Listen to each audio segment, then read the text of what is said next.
Hello students, question number 9 from JEE Main 2023, 15th April shift 1. The question is, let the determinant of a square matrix A of order M be M minus n, where M and n satisfy 4m plus n is equal to 22 and 17m plus 4n is equal to 93.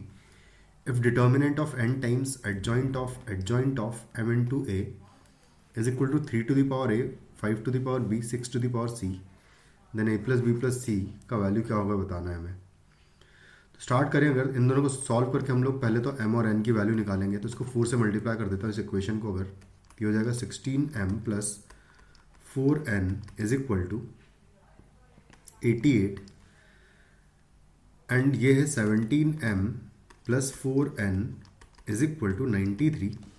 दोनों को subtract कर देंगे तो यहाँ minus M बचेगा, ये तो zero हो जाएगा, और इक्वल टू 93 माइनस 88 अगर करेंगे तो 5 बचेगा, यानी -5 बेसिकली। तो एम का वैल्यू 5 आ जाएगा। एम का वैल्यू 5 आ गया।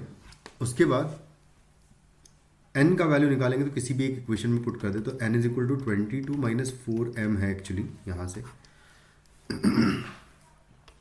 तो ये हो जाएगा 22 माइनस 4 इंटू एम इज़ 5, तो बेसिकली ये 2 बचेगा। 22 माइनस 20, तो n 2 आ गया, m 5 आ गया।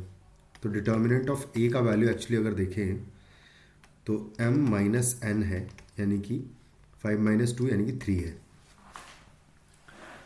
अब हम डायरेक्टली यहाँ से इसकी वैल्यू निकालेंगे। इसको, इस एक्सप्रेशन को अगर मैं लिखूँ तो ये लिखा हुआ है determinant of n times adjoint of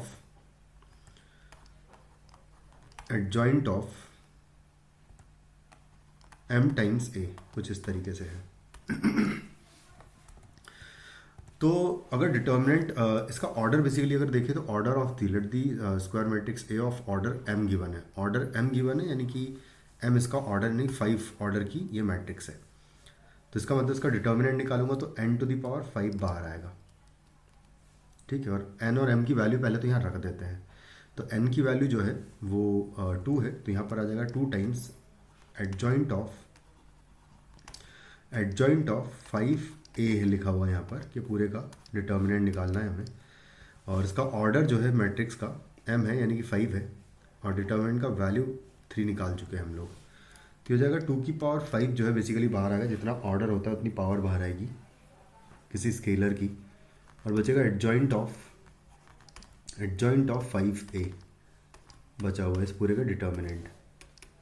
तो हो जाएगा 2 की पावर 5 इंटू एडजॉइंट का डिटर्मिनेंट का वैल्यू अगर देखें तो अगर ये कुछ बी मैट्रिक्स अज्यूम कर लूँ तो एडजॉइंट ऑफ बी मैट्रिक्स है, उसका डिटर्मिनेंट है, तो पावर टू द पावर -1 होता है।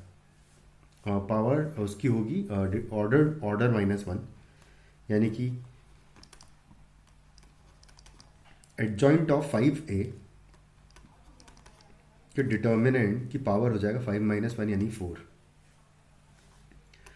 उसके बाद यहाँ से आएगा 2 की पावर 5, और फिर से ये उसी टाइप का कुछ लिखा हुआ है, तो फिर से यहाँ से आएगा 5a के डिटर्मिनेंट की पावर 4 हो जाएगा यहाँ पर। तो हो जाएगा 2 की पावर 5 और इंटू फिर यहाँ से वापस से उसी तरीके से ओपन करेंगे इसको फिर से, तो 5 की पावर 5 बेसिकली यहाँ से आएगा, और इंटू डिटर्मिनेंट ऑफ a है, और इस पूरे की पावर 16 है बेसिकली, 4 इंटू 4।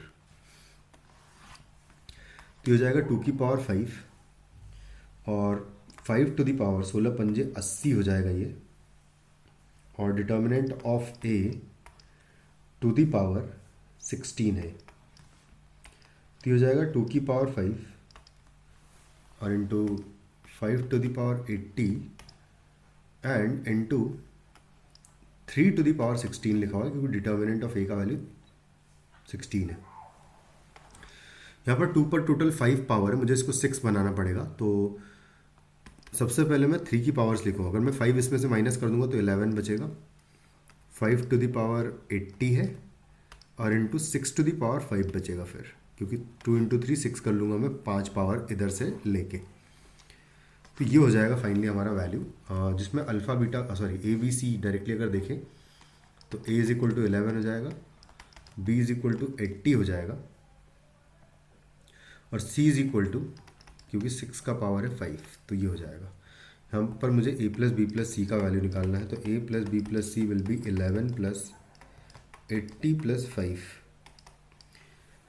तो यहाँ हो जाएगा ये 16 ऐड होगा तो 96 जो है हमारा फाइनली आंसर हो जाएगा इस क्वेश्चन का, which is in option 1। Thank you.